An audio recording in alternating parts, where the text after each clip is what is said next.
And joining us this morning is Nick Balachix, who is the state employment economist for the state of Oregon. And then after that, I will present some information on the unemployment insurance program and also job openings and iMatch skills. Nick?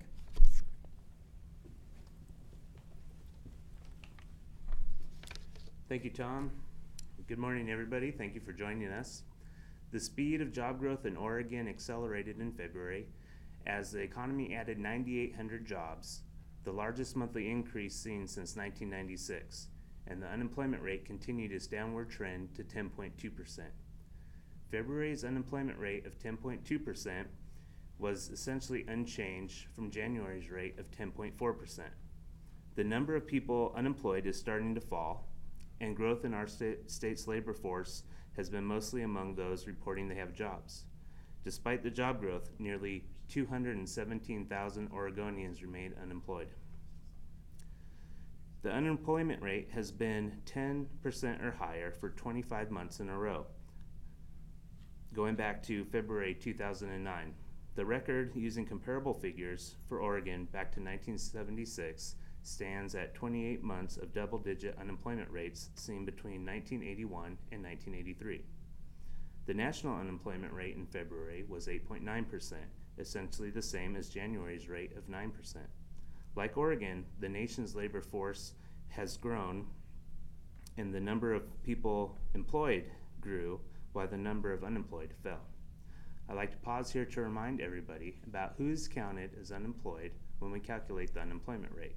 To be considered unemployed, a person must not have a job, but be available for work and had made specific efforts in the last 4 weeks to find a job. Whether or not a person is receiving, is eligible, or has ever received unemployment insurance benefits doesn't factor into the statistical definition of unemployed. Moving to the payroll employment situation, February brought a seasonally adjusted increase of 9,800 non-farm jobs to Oregon, the 5th consecutive month of strong job growth. Monthly job growth since October has averaged a strong 5,900 jobs. Nearly all of the jobs were in the private sector.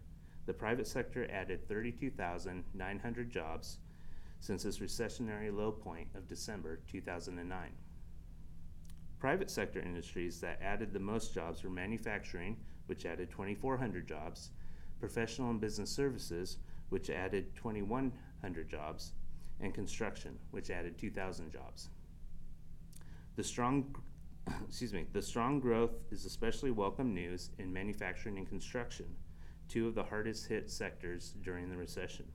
Growth was seen in many types of manufacturing, with computer and electronic products manufacturing adding the most jobs. Likewise, many types of construction saw job growth, with specialty trade contractors leading the way. Private education and health services employment fell 1,000 jobs in February. That's it for my prepared remarks. I'd like to turn it over to Tom. Thank you. Thank you, Nick. In terms of the unemployment insurance program, as Oregon's economy picks up the pace in terms of its recovery, things are getting much better in that program. Just between January and February of this year, there are 30% fewer initial claims for unemployment insurance benefits, and the number is 25% less year over year from February of last year. Last year at this time, 212,000 individuals were collecting unemployment insurance benefits. This year, at this same time, only 164,000. So that's likely that a lot of people are actually going back to work. The Unemployment Insurance Trust Fund, which the state relies upon to pay unemployment insurance benefits, currently stands at about $892 million. There are two pieces of legislation currently before lawmakers here in Salem that would affect the unemployment insurance program.